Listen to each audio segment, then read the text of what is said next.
Well, good morning, folks. We are back for more animation. And I am your host, the Big Daddy of Love. Hey, now. Well, so we are still painting our scene from yesterday, and we this is a continuous, as I have mentioned in the past, a continuous um, tutorial that I'm working on, and to show you, those of you who are making your own animated films.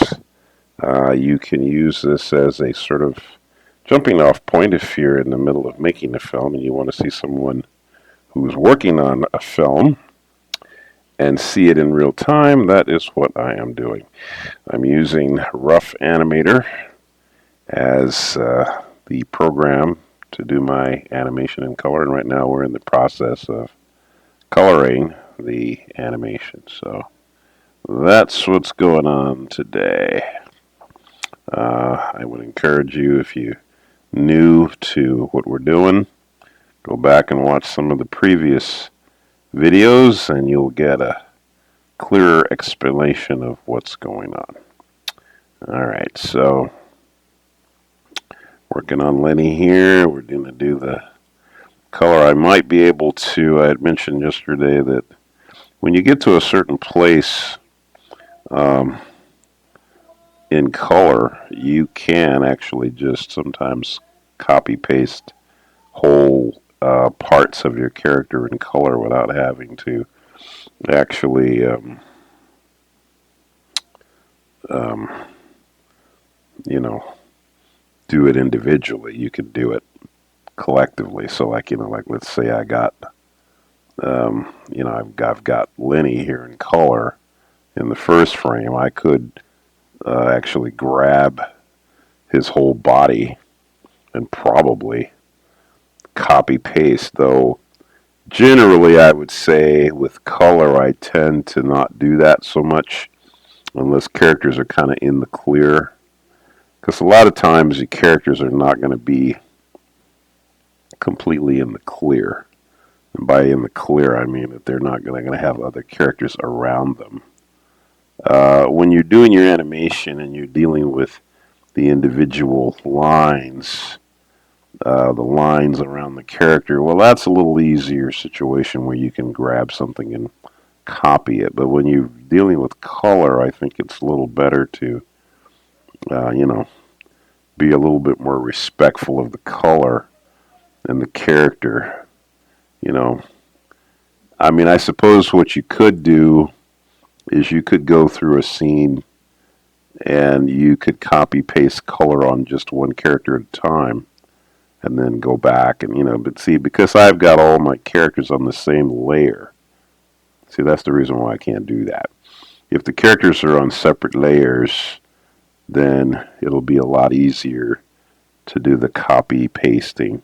And actually, that's not a bad way to go, because that would save you some work. Though, personally, when I'm animating characters, if I've got a crowd scene, there's some situations where, because you're doing a crowd, it makes sense to separate the characters. Like for instance, if I have a bunch of characters in a crowd, right, and they're jumping around, then it's probably going to be easier to deal with the characters independently, because they may not necessarily have to interact with each other. But if I've got characters and they are interacting with each other, that's a little harder, you see, because then you got to make sure that however those characters are interacting, um, how does that affect what's happening on the screen?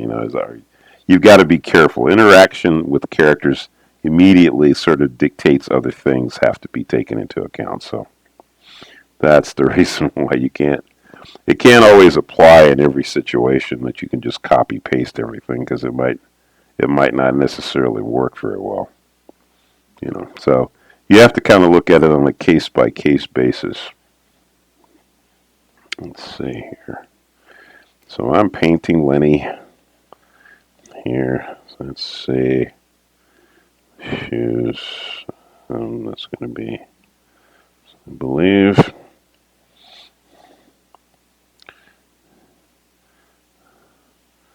I'm using Rough Animator, and Rough Animator, let's see if that's the right color. I think that's the right color.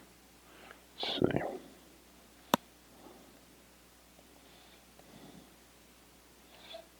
Yeah, it's the right color. Yeah, Rough Animator, you can see there's a little palette of color here. You can, in the way you get your colors in Rough Animator is you pick, once you've picked the color for the character, then you press down in one of these little squares and it'll record that color so that, when you come back to use it again, you can see it in your palette. Some animation programs, you can actually assign colors to a character. I don't know if Rough Animator does that. I've never used it that way, so I don't know. It might be able to. I'm not sure. I've had Rough Animator now for quite a few years, and I've used it for all of my animation needs. It's a great program. I swear by it. Generally, I don't swear about anything except by God. I don't swear by God either, because I don't think you're supposed to do that. But so I don't. But point being is that it is a good program. It works very well, and I've gotten good use out of it. It's very user friendly.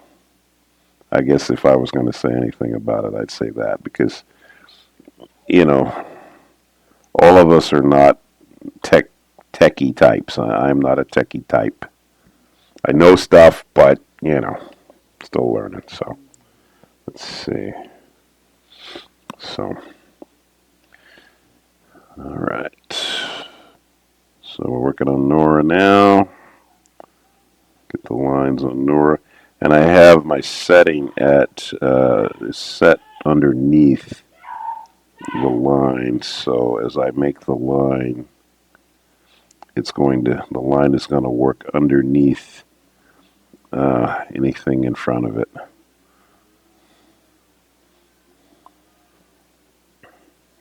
So sometimes you're going to have to kind of bounce back and forth, because there'd be some times that you want the line to be on top, and there's going to be other times you want the line to be underneath. Let's see. I think that's this one here. I believe is that. I think.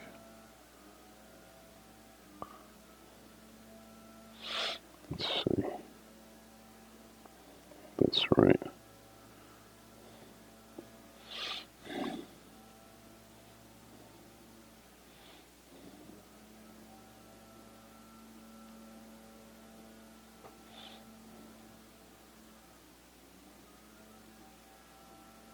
Okay.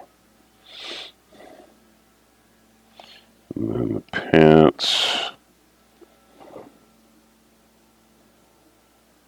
Looks like it's the pants and the shoes. So that.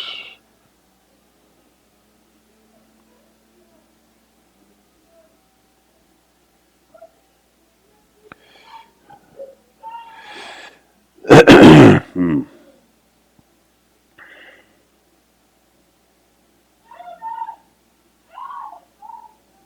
There we go. Okay. All right. So. Right. Okay. So let's see. I think. Okay. So. Okay. We'll put in color on Nora's skin. Okay. I'm still set with the color behind. And sometimes the color doesn't fill all the way in, so that's when I have to use the paintbrush. Okay. Black for the hair. Um, I think this is the color for the shirt, I think that's right. Let's see. No, that's not the right color. Let's see. Maybe it's this color. Oh, is that going under? Yeah. Okay, we gotta go backwards on the color then. All right. So let's see. I think it's is that the right color? Looks right. Let's see. It is. That's the right one. You know, see, sometimes I have to just flip it to see, like, is that the right color? Yeah, I think it's the right color. Okay. Then, okay. Then we're going to go to the pants there. Let's see. And then the shoes. I think it's this color. Let's see if I'm right about that. That looks darker. Yeah.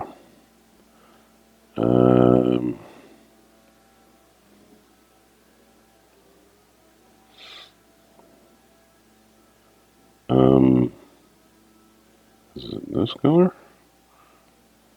Yeah, it might be that color. Let's see. Yeah, that's it. Okay. You can see how I have to kind of, I do have to literally, I have to kind of flip the colors to see like that I have the right color. Yeah. Let's see, I didn't, oh, that's right, I did, okay, you know what I should have done? I just realized it.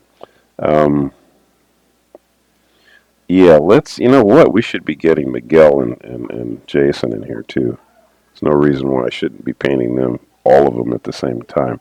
So let's see, I got to go back and pull up my, let's see here, pull up my what, where is it? What am I trying to do? Pull up my character model. You won't see this because, you know, well, you won't see it. So, let's see here. What I'm doing is I'm pulling up a model of the characters so that I can, you know, I can refer to them while I'm talking to you. Okay. So, yes. All right. So, yeah. So what I want to do is I want to be painting everybody at the same time. There's no reason to leave out anybody. So let's see. We got black. So we'll do. So let's see. Miguel has got a black line around him the whole time. Yeah, he's completely black lined. So.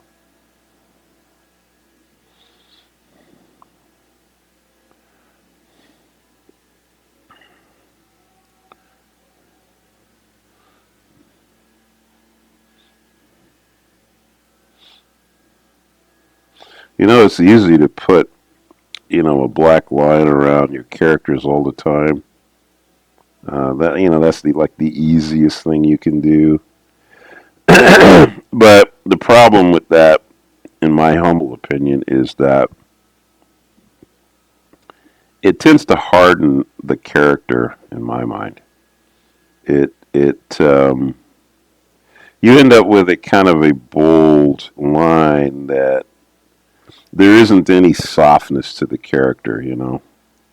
And this is probably the reason why in the early Disney cartoons they were so into doing color lines on the characters. It's a very time consuming thing to do, but it softened the characters. It gave them it just gave them a softer feel on the screen. You're right, you know, because in reality there's no lines around anything. You know, if you're looking at in real life, there aren't really any lines around it. I mean, in animation, you know, we have, well, in drawing period, you have to define the edges of things with lines. You know, but in nature, uh, lines don't really exist. You have edges, but you don't really have lines from a technical standpoint. So you know, anyway, so in art, um, what you're really looking at is you're really looking at shapes and forms that are running up, you know, again, to the edge of something. We're defining an edge. So Disney in the early Disney cartoons, um, they would purposefully um, they would purposely have the characters. I didn't realize I had that pulled that over. They would purposely have the characters have soft edges by putting color lines on them. The color lines a lot of times also were a compliment against the color that the character was painted. So, that was another thing they did in an attempt to um, soften uh, the character. Let's see here. I'm going to put, let's see here. Just realized you can't see. Let's see here. I'm going to pull Miguel over here. I'm going to put white behind Miguel's eyes here because, see, he's got little breaks in the black line there. And I don't want to put a line. I want to keep that little break in there. Okay, so let's see. Yeah, okay, so Miguel's got black hair. Yeah, and then his skin color, I believe, yeah, I think this is his skin color here. Right. Okay. And, okay, and let's see. His lips color is there. And, I think this is the right color for his shirt. Yeah. Okay. All right. Then the pants are blue.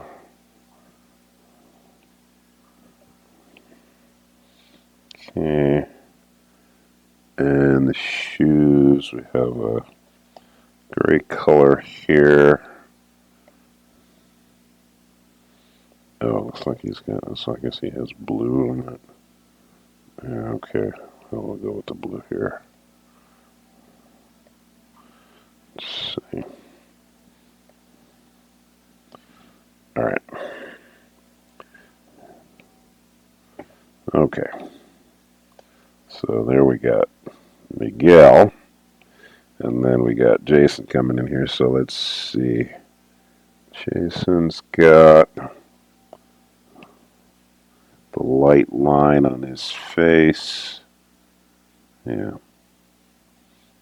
Now, see, Jason's a tricky business too, see, because when his eye is open, I don't want to put a black line right up. I got to be careful because